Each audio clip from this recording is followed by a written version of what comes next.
Christophe Jourjon, bonjour. Bonjour. Alors vous êtes le premier invité de la semaine de l'UDI. Vous êtes conseiller métropolitain de Lyon. Vous êtes le président de l'UDI dans la métropole de Lyon. On vous reçoit aujourd'hui parce que vous êtes le père d'une idée que vous défendez depuis plusieurs années, c'est le RER à la lyonnaise. Tout à fait. Le RER à la lyonnaise, qu'est-ce que c'est brièvement? Enfin pas brièvement d'ailleurs, vous êtes libre. Le RER à la lyonnaise, c'est adapter le RER parisien aux spécificités de Lyon et plus généralement, je pense, des agglomérations de province.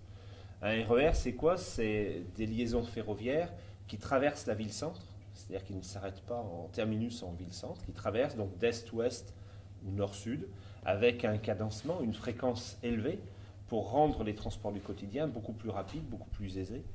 C'est ça l'enjeu de demain. Parce que ce qu'il faut bien voir, c'est que depuis 20 à 30 ans, les distances domicile-travail, elles n'ont fait que s'agrandir. À cause du prix de l'immobilier, notamment, depuis quelques années, mais pas que. Et aujourd'hui, par exemple, sur Lyon, on a 20% des salariés qui, matin et soir, font plus de 20 km. Et ces 20% de salariés, ça représente quand même 120 à 150 000 personnes. La plupart d'entre eux utilisent la voiture. Et donc là, on a un vrai enjeu de développement durable, c'est-à-dire proposer une alternative à l'usage de la voiture pour être plus efficace et pour promouvoir et arriver à une qualité de l'air bien meilleure. Et puis on a un enjeu aussi d'équité sociale, c'est-à-dire effectivement avec la hausse des carburants, on arrive à faire une ségrégation sociale et arriver à des coûts de transport qui sont prohibitifs pour un certain nombre de salariés. Donc, le Lyon, c'est la deuxième ville de France, enfin deuxième ou troisième, je ne vais pas lancer l'éternel débat qu'on entend depuis 30 ans. Je vais dire la deuxième. La deuxième, tout à fait. Est-ce que ce que vous êtes en train de nous dire, c'est que s'il n'y a pas un grand plan un peu prospectif sur les transports lyonnais, la ville va être saturée très vite d'ici quelques années? On constate déjà aujourd'hui des problèmes de pollution de l'air, on constate déjà aujourd'hui des problèmes de saturation des voiries. Dans le même temps, chacun d'entre nous, on souhaite effectivement des voiries plus apaisées, une ville plus sereine, une meilleure qualité de vie, un meilleur cadre environnemental. Et moi, je ne suis pas partisan de mettre des barricades autour de la ville pour dire les voitures, vous ne rentrez plus. Ce qu'il faut, c'est qu'on propose une alternative efficace pour que effectivement chaque personne qui a besoin de se déplacer, y compris les gens qui viennent travailler ou qui viennent faire leurs études à Lyon, ils aient des alternatives qui soient aussi efficace et plus efficace même que la voiture, à un coût environnemental beaucoup plus satisfaisant. C'est ça l'enjeu. Et pour ça, effectivement, les transports ferroviaires, c'est la solution parce que ça permet à la fois d'améliorer les déplacements dans la métropole, puisque sur la métropole de Lyon, par exemple, on a 35 gares sur notre territoire métropolitain. Donc ça veut dire que si on met du RER, pour les gares qui sont ouvertes, qui sont en activité. Qui sont en activité aujourd'hui via des TER et la SNCF, sauf qu'on a un problème de cadencement, de fréquence et de desserte de ces gares. Donc si on améliore cette desserte, si on fait du RER, pour le 1,5 million d'habitants de la métropole de Lyon, il y aura déjà une amélioration en interne de la métropole. Mais surtout, l'intérêt, c'est qu'on va bien au-delà, c'est-à-dire qu'on va sur l'aire urbaine lyonnaise, et donc on peut proposer aux salariés et aux personnes qui viennent dans la métropole quotidiennement de laisser leur voiture chez eux ou près de chez eux et de venir en transport en commun dans la métropole, ce qui est un vrai gain, encore une fois, pour l'environnement et un vrai gain aussi financier pour les personnes qui se déplacent. Du coup, ce qui implique de faire des grandes aires de stationnement à l'extérieur. Ce qui implique effectivement d'avoir des parcs relais dignes de ce nom, c'est-à-dire qu'aujourd'hui, à Lyon, mais je pense que c'est vrai dans toutes les agglomérations, les parcs relais sont saturés dès 7 h du matin. Donc effectivement, il faut faire des parcs relais plus importants en termes de volume, et puis des parcs relais qui ne soient pas uniquement des parcs relais voitures. Il faut que ça soit aussi des parcs relais de roues, et particulièrement pour les vélos, donc des parcs relais vélos sécurisés, pour que le matin vous puissiez laisser votre vélo, et le soir vous puissiez retrouver votre vélo. Et puis ça veut dire aussi que ces gares, elles doivent devenir des pôles multimodaux. C'est-à-dire qu'elles doivent être bien desservies par les transports en commun urbains. Elles doivent être bien desservies par les pistes cyclables pour qu'effectivement on puisse converger en vélo vers une gare. On a déjà parlé des parcs relais pour les voitures. Et puis aussi, je pense que ces gares, elles doivent devenir des espaces de vie. C'est-à-dire qu'on voit bien que depuis quelques années, la SNCF, elle ferme les gares, elle ferme les guichets. Ce qui fait qu'on arrive dans des gares qui sont délabrées, sans vie, et donc non attractives et non sécurisantes. Donc nous, ce qu'on propose, c'est que les gares, on puisse installer dans ces gares, typiquement, par exemple, des espaces de coworking. L'avantage des espaces de coworking, c'est qu'on commence peut-être pas très tôt, traditionnellement, mais souvent, les salariés qui sont là-dedans, dans ces espaces-là, ils terminent plus tard dans la journée. Et donc, du coup, ça fait un lieu de vie. On peut imaginer aussi que dans ces espaces-là, on puisse mettre des points retrait pour les achats e-commerce. On puisse mettre des paniers bio, des choses comme ça. Donc, introduire de la vie dans ces gares pour que ça devienne des vrais espaces multimodaux et des points de convergence. Alors, on s'est un peu amusé à regarder les archives et en fait, il y a 2 ans, quand vous aviez présenté le projet à la métropole, tout le monde était contre. Et là, on a l'impression qu'il y a une bascule totale à l'approche des municipales. Tout le monde finalement se rallie à votre idée. Comment vous expliquez ça? C'est à peu près ça. Alors, il y a 2 ans, personne n'était contre, mais tout le monde trouvait ça... on a eu droit à quelques colibets en disant bon, le RER, non mais c'est parisien, voilà, etc. C'est sale, machin, etc. Ok. Aujourd'hui, c'est clair que depuis 6 mois, tout le monde est d'accord. C'est-à-dire qu'on va du Parti communiste jusqu'à la droite la plus conservatrice.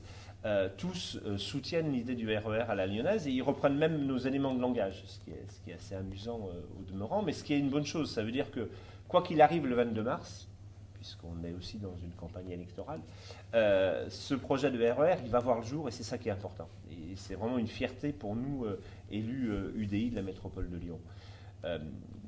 Parce qu'en fait, je pense aussi qu'il y a eu les Gilets jaunes qui sont passés par là.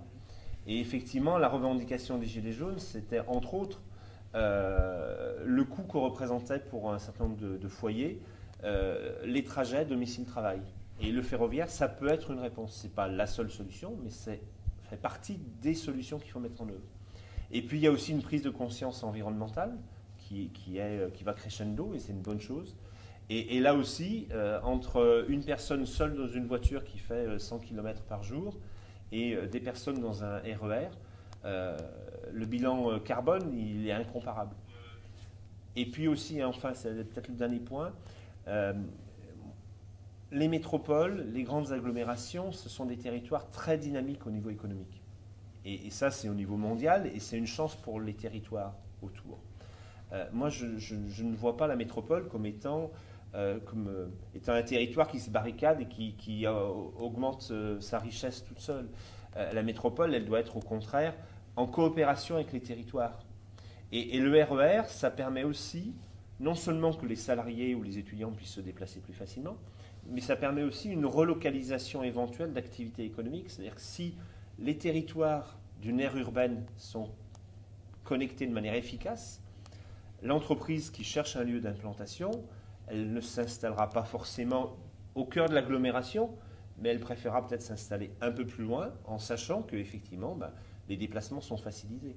Et donc on a bien un développement économique qui est plus harmonieux et une coopération entre les métropoles qui ont une dynamique économique très forte et des territoires plus verts ou moins denses qui ont aussi droit à avoir une activité économique, un dynamisme économique. Ok, alors il y a une grosse tension sur le marché du génie civil en France. Il y a énormément de projets, Charles de Gaulle Express, le Grand Paris, les JO, le Lyon-Turin. Est-ce que vous pensez que c'est réaliste ce projet? Est-ce qu'il peut vraiment avoir lieu prochainement? Quelles sont les bonnes nouvelles qui vous permettent d'espérer et de dire que lors du prochain mandat, on aura peut-être ce RER à Lyon que vous étiez le premier à défendre?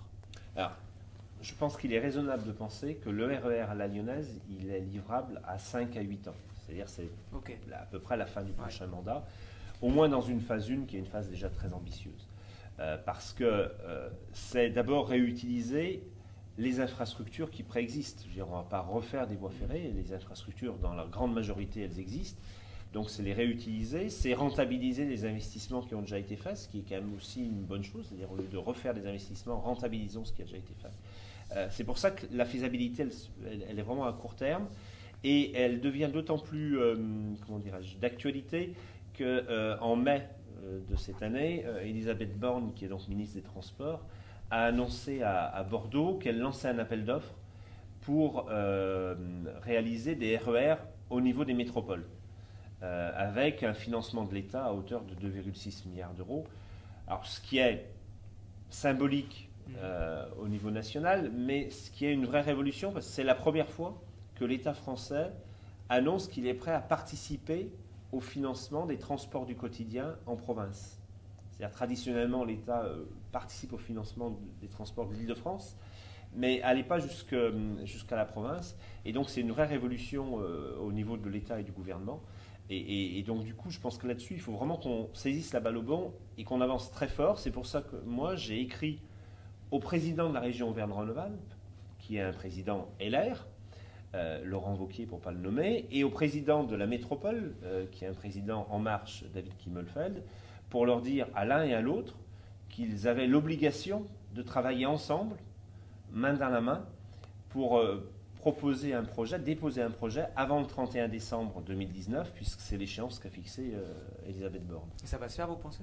Je pense que ça va se faire. Moi, j'interroge régulièrement l'un et l'autre pour ne pas faire baisser la pression. Et depuis mai-juin, ils se sont rencontrés pour discuter de ce dossier-là et pour avancer concrètement sur une proposition commune. Dans le même temps, moi, je rencontre SNCF Réseau la semaine prochaine pour pouvoir leur présenter le projet qu'on porte et pouvoir faire avancer aussi de ce côté-là, de manière plus technique, puisque SNCF Réseau, c'est l'opérateur des voies de chemin de fer. Et donc, c'est eux qui vont être en charge de mettre en œuvre techniquement ce projet. Ok, alors concrètement, si on se projette justement à horizon 5-8 ans ou un peu plus, que ce RER est finalisé, en tout cas dans les premiers tronçons, pour quelle commune est-ce que ça changerait vraiment la vie ? Aujourd'hui, si vous parlez à un habitant de la métropole, si vous parlez à un habitant de la métropole, en tout cas du Grand Lyon, qui a énormément de difficultés d'accès aujourd'hui pour accéder à Lyon, pour qui ça changerait vraiment la vie ? Voilà. Alors, je peux donner un ou deux exemples. C'est-à-dire que, par exemple, on a au nord-ouest de l'agglomération, il y a une commune qui s'appelle Saint-Germain-en-Mont-d'Or. Et pour aller de Saint-Germain-en-Mont-d'Or à Saint-Priest, qui est plutôt au sud-est de l'agglomération, aujourd'hui, en transport en commun, c'est 1h15. Et en voiture, si on est aux heures de pointe, c'est au moins autant, voire plus. Avec le RER, c'est 30 à 35 minutes. Donc il y a un gain de temps évident. Et encore une fois, ce gain de temps, il se double d'un gain environnemental en termes de pollution et d'un gain aussi en termes de cadre de vie et de qualité de vie. C'est-à-dire que réduire le nombre de voitures, réduire le gabarit des infrastructures des voiries au sein de la métropole de Lyon, ça veut dire des milliers de riverains qui ont un gain qualitatif au quotidien dans leur domicile. Dans le même ordre d'idée, développer le RER, ça permet aussi d'accélérer le déclassement de la 6 à 7, puisque, comme vous le savez, Lyon a la spécificité d'avoir une autoroute à 6 à 7 qui traverse la ville, avec le fameux tunnel de Fourvière et ses bouchons. Si on met en place le RER, ça veut dire qu'on propose là aussi une alternative pour que les usagers de ce tronçon-là puissent laisser leur voiture dans les parcs relais et utiliser le RER pour se rendre directement sur leur lieu de destination.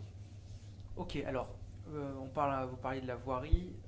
Vous êtes assez favorable à la réduction de la part de la voiture dans les villes, mais vous êtes contre la politique anti-bagnole purement répressive. Vous avez plutôt une logique incitative avec une proposition qui est le compte mobilité.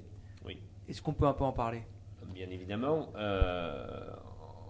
Oui, je reviens juste sur votre introduction. C'est-à-dire que moi, je pense que ce n'est pas la solution de dire on ne veut plus de voitures. Je veux dire, les gens qui prennent leur voiture, ils ont pour la plupart des bonnes raisons de la prendre. Donc on ne peut pas pénaliser ceux qui prennent leur voiture pour des bonnes raisons et qui ont parfois l'obligation de prendre leur voiture. Donc ce qu'il faut, c'est proposer une alternative. Donc on a parlé de l'alternative infrastructure RER. Je pense qu'il y a une alternative plus virtuelle qui peut être réalisable beaucoup plus rapidement. C'est effectivement le compte mobilité. C'est quelque chose qui existe déjà à Helsinki. C'est de dire avec un seul abonnement, qui est globalement votre abonnement urbain, transport urbain, vous pouvez prendre, selon les besoins, votre transport urbain, donc pour un Lyonnais, l'ITCL, un train, donc le RER dont je parlais il y a quelques minutes, mais aussi avoir accès à un vélo, un vélo classique ou un vélo à assistance électrique, avoir accès à des voitures en autopartage, À Lyon, on a les Bluely, on a les Cities. Avoir accès, pourquoi pas, aussi aux trottinettes. Une fois que l'usage des trottinettes sera un peu plus réglementé et plus cadré, c'est aussi un moyen de déplacement intéressant, notamment pour le dernier kilomètre, pour aller de la station de métro ou de la station RER jusqu'à son travail ou à son domicile. Avoir accès à du parking, avoir accès, y compris aussi à de la location de voitures. L'idée, c'est vraiment, avec mon compte mobilité, j'utilise le bon moyen de transport en fonction des besoins que j'ai aujourd'hui et en fonction de l'heure à laquelle je veux me déplacer. C'est-à-dire qu'à 8 h du matin, les transports en commun, il n'y a rien de mieux. Maintenant, à 23 h, peut-être qu'effectivement, une voiture en autopartage, c'est plus efficace parce que vous n'avez pas la même fréquence à 23 h qu'à 8 h du matin en transport en commun. Donc c'est vraiment ça, c'est redonner de la souplesse à l'usage des transports en commun ou des modes partagés et donner de la simplicité. C'est-à-dire qu'aujourd'hui, tous ces moyens-là, ils existent dans les grandes agglomérations. Sauf que vous preniez un abonnement transport urbain, un abonnement TER, un abonnement trottinette, un abonnement autopartage.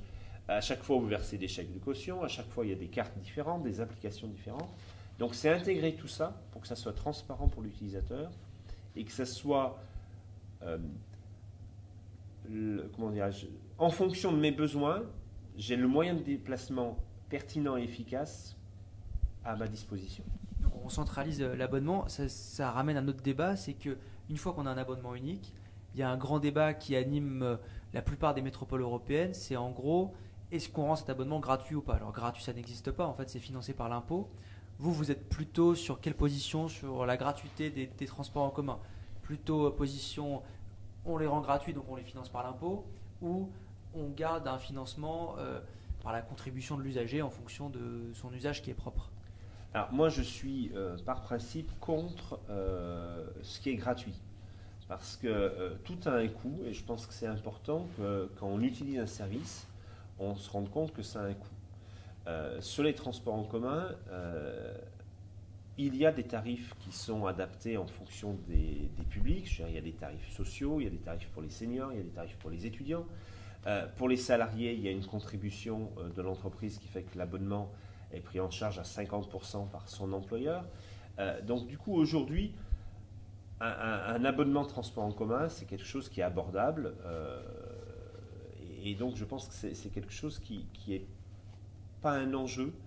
À l'inverse, rendre le transport en commun gratuit, ça veut dire qu'on réduit la part de notre capacité de financement. Or aujourd'hui, quand on discute avec des personnes qui prennent les transports en commun, c'est moins le prix qui est évoqué que la fréquence, la qualité du service, la nécessité de nouvelles liaisons, la nécessité d'avoir plus de présence humaine pour sécuriser les choses. Et donc tout ça, ça a un coût. Donc si on rend le transport en commun gratuit, ça veut dire que ça sera encore plus l'impôt et je pense que ce n'est pas pertinent. Donc il faut plus garder une capacité d'investissement en ayant effectivement une contribution des personnes qui utilisent le transport en commun et adapter et peut-être renforcer la diversité des tarifs pour que effectivement tout un chacun puisse avoir un abonnement qui corresponde à sa situation financière et sociale. Ok, merci beaucoup Christophe Georgeon. Dernière question, qu'est-ce que vous pensez de l'arrivée de Rudy Garcia? C'est un vrai pari du président de l'OL. Il était évident qu'il fallait réagir suite à quand même une série de matchs non satisfaisants de l'OL. Donc c'est un vrai pari. Ce n'était pas forcément le favori dans les noms qui étaient évoqués au départ. Maintenant, je crois à notre équipe, l'Olympique Lyonnais, et puis aux supporters derrière qui vont se remobiliser. Et donc maintenant, la réponse, elle est entre les pieds des joueurs et entre les mains de Garcia. Merci beaucoup Christophe Georgeon. On vous invite à suivre l'actualité des élus de la métropole de Lyon et évidemment à vous engager avec eux dans la perspective des élections municipales et métropolitaines. Merci beaucoup. Merci beaucoup pour l'invitation. Au revoir. Au revoir. Il n'y avait qu'une seule question à poser,